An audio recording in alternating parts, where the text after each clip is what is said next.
Hello, this is Laura Gilbert of Mrs. Gilbert's Tips.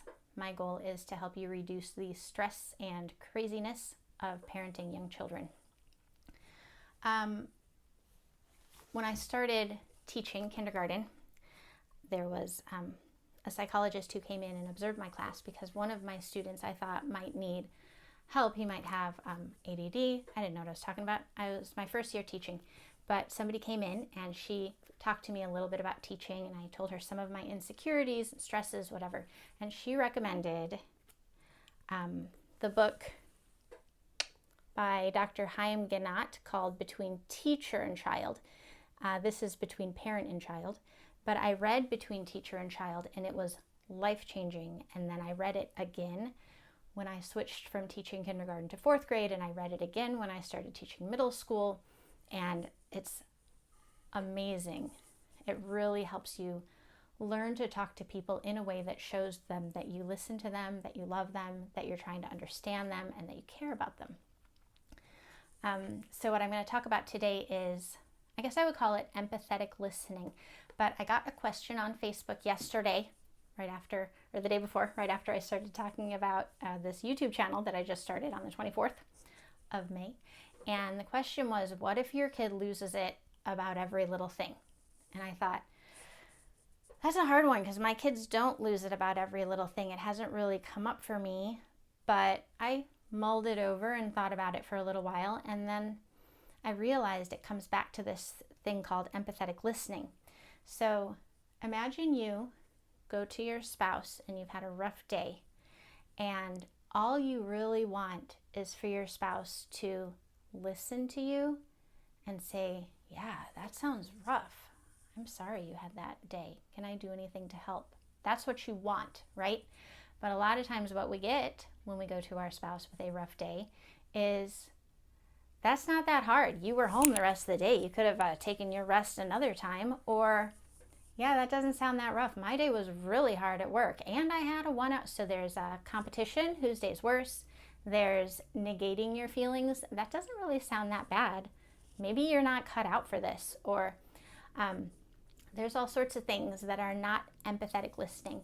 But I noticed my husband, who's very sweet and lovely, automatically does that. He'll say, that sounds really rough. I'm sorry you had a hard day. And immediately I feel like, I did have a rough day, and thank you for understanding, and thank you for listening.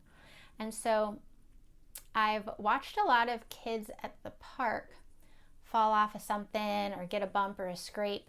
And when they come to the parent says, you're fine. You didn't even fall that hard. Do you want to play or not? Do you want to leave? Are you just going to sit here and cry?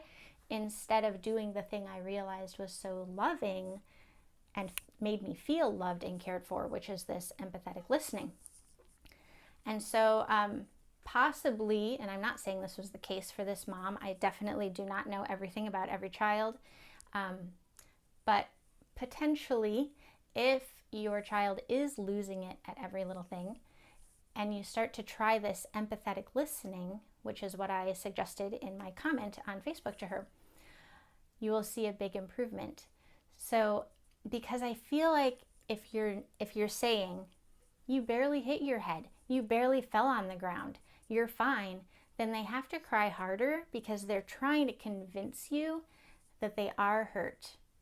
And that's kind of sad, isn't it? We don't want to make our kids have to constantly convince us that their feelings are their feelings and that they're sad or they got hurt or whatever it was because we're not being empathetic enough.